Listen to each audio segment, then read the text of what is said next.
Willie D. Live. Was that your first time staying in New York? Living in New York? No, I was in New York back in the 50s.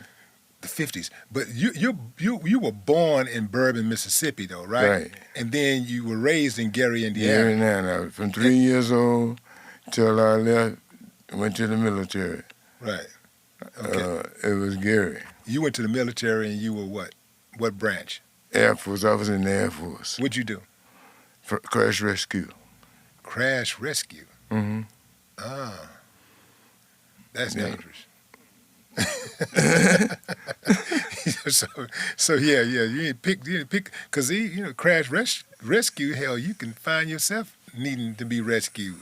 Oh, hey, what are you talking about? You put it on the line every time. Yeah. You think about it, one of those F-16s, loaded.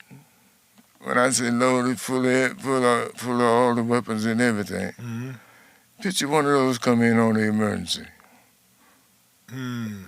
And don't even mention the crash. I mean, that's inhumane, the crash part, because you got all these weapons and things and everything here, and you got to figure out how to get that pilot out of there. And the guns, you set up and the guns are like this.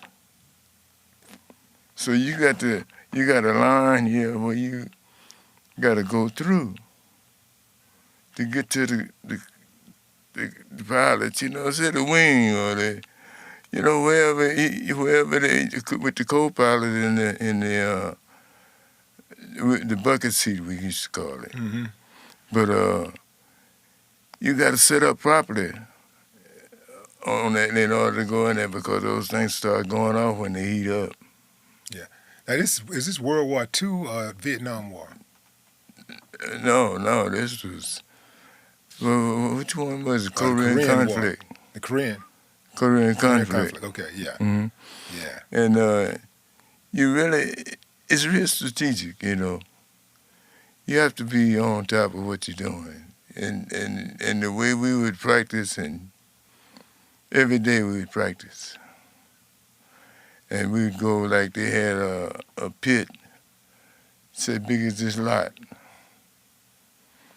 And set it on fire. And you got to put it out. Mm-hmm. And you got to figure out how to get in there and how to set up. Because you got these trucks, you understand me, they set up in certain spots. Each one got a designated spot that they set up. And there's no room for error. Did you ever find yourself in a position where you had to kill somebody? No. Yeah. No. I never, as far as the Air Force don't do any violence, not really, in that manner. They don't tolerate that. The Air Force do that long distance violence. Yeah, we... dropping bombs and shooting. Yeah, we didn't go to that combat, Yeah.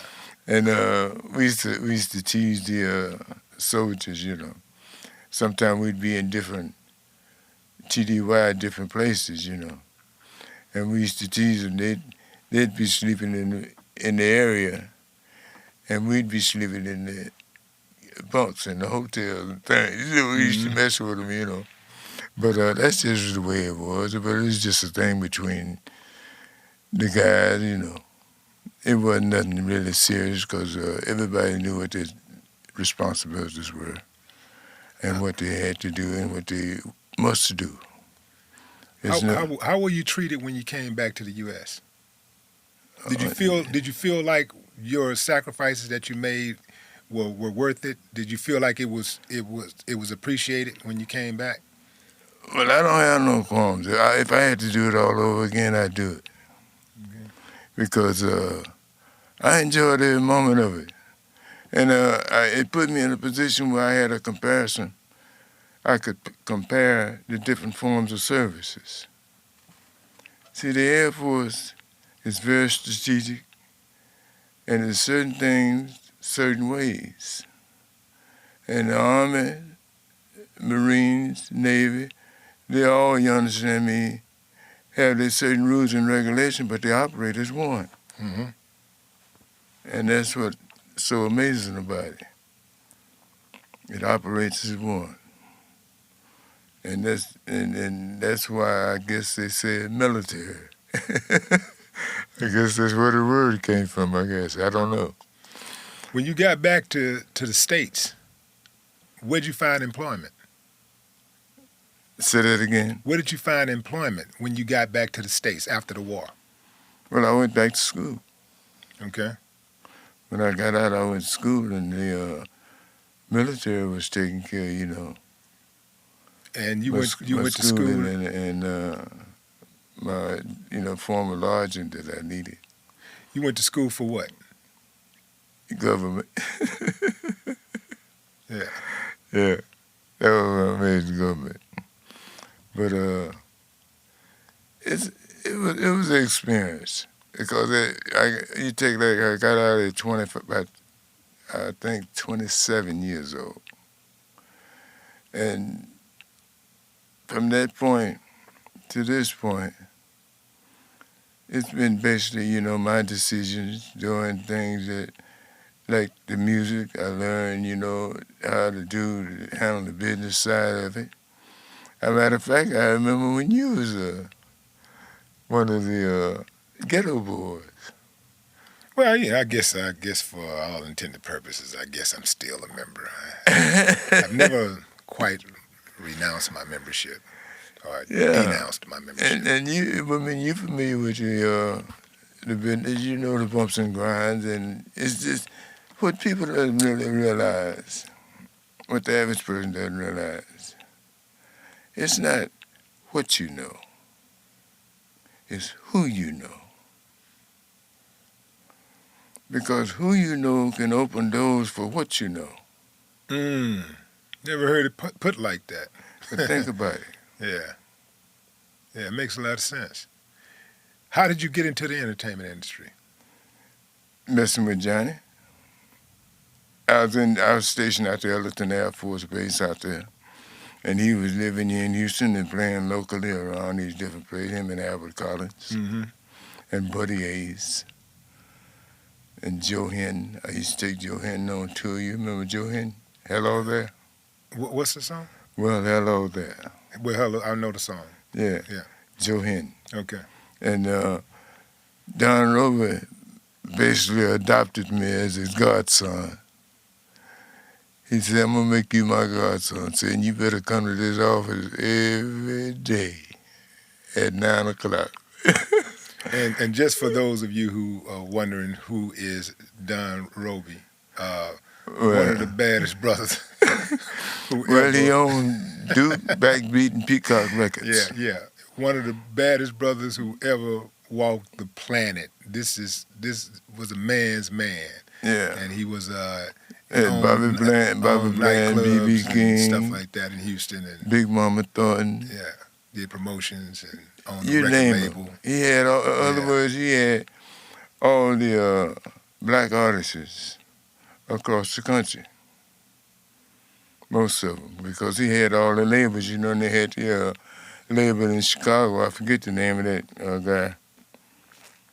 Can't recall these names. It's been so long, but they had another black label in Chicago, and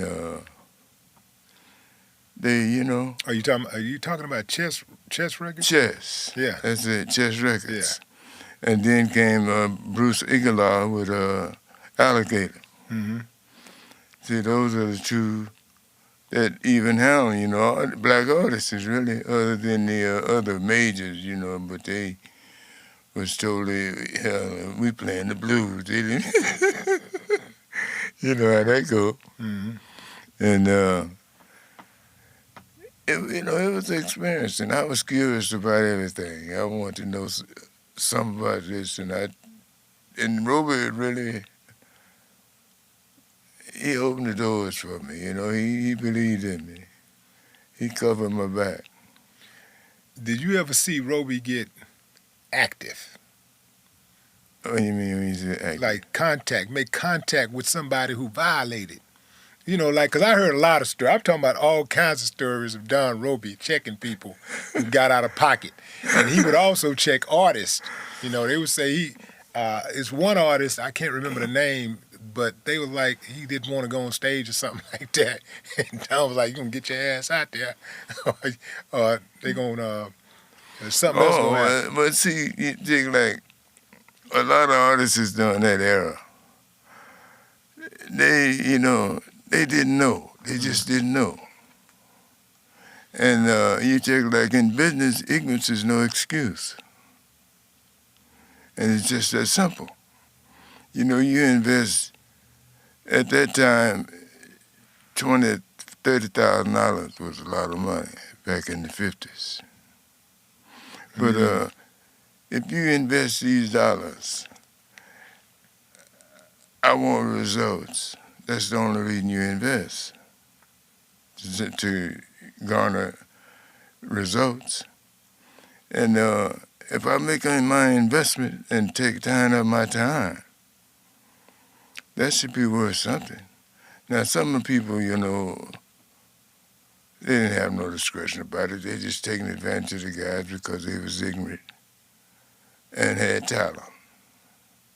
Now, that was a part of it too, but you know, I never looked at it that way.